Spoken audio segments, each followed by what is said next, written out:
I want to talk about disappointment. A lot of us look at disappointment as something that hurts us, knocks us down, causes us not to be at 100%, can take the wind out of ourselves, and so on. And we have lots of sports analogies with this. But then you have other people that they experience disappointment, and then they get after it 10x. That the disappointment kind of fuels them to succeed, to do better. And then they just think about it over and over and over again, and it burns inside of them. And as they're running or as they're lifting weights, whatever they're doing, as they're putting in those late hours, those midnight hours, on the computer, building out their online store because their last one failed and they know they figured it out now. Disappointment is a powerful, powerful prison.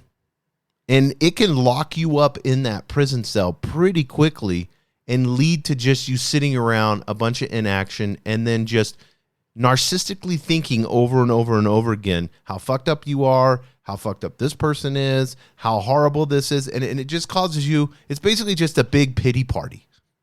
Disappointment hits, bam, I'm going to have a big pity party. And this is going to last. And I've seen people have a pretty big disappointment in their life and it affect them for the rest of their life. I'm not talking a year or two. I'm talking decades. You cannot let disappointment determine your actions. You cannot let disappointment determine your emotions. Your emotions have nothing to do with the disappointment. The disappointment in and of itself is nothing, and you're fueling it. You're giving it fuel like on a fire by pouring gasoline on a huge fire. You're fueling it. That gasoline is your emotion. And if you can understand that, then a disappointment just becomes a catalyst of learning. It becomes a way for you to understand your growth better. Disappointment is only a disappointment when you allow yourself to think that it is. Yeah, you were disappointed in someone. They hurt you. Okay. Why? Was it my fault? What do I need to take responsibility in? First off, I always look at that, 100% my responsibility. Let me look. Well, you say, Jason, that's not fair. They were just a bad person. Well, what led to them becoming a bad person? They're doing their own thing in their own free will. I can't control that. I'm not going to get involved in that. What a person does is based on them.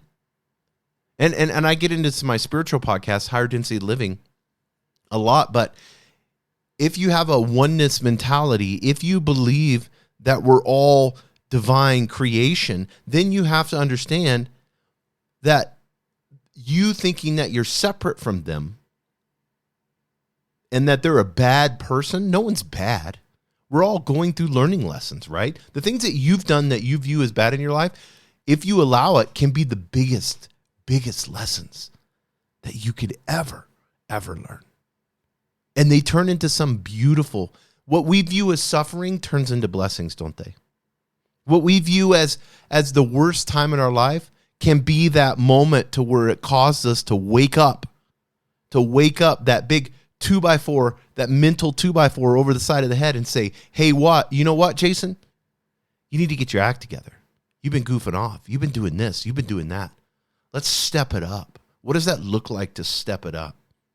We're not going to rely on the past anymore. We're not going to let those 2 or 3 things that we were disappointed in the past control what we're going to do now.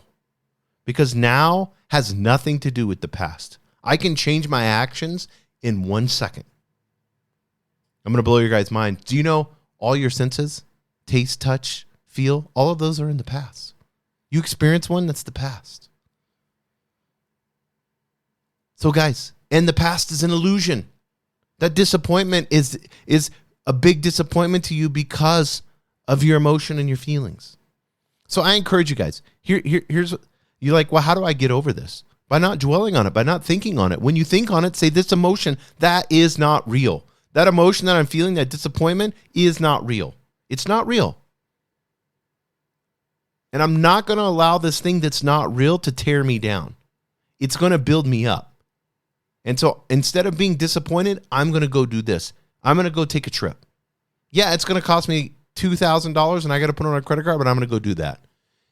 And I'm going to go take a trip and I'm going to go to someplace beautiful And in this beautiful place, I'm going to take time to learn self-awareness. I'm going to bring some books on it, and I'm going to study it.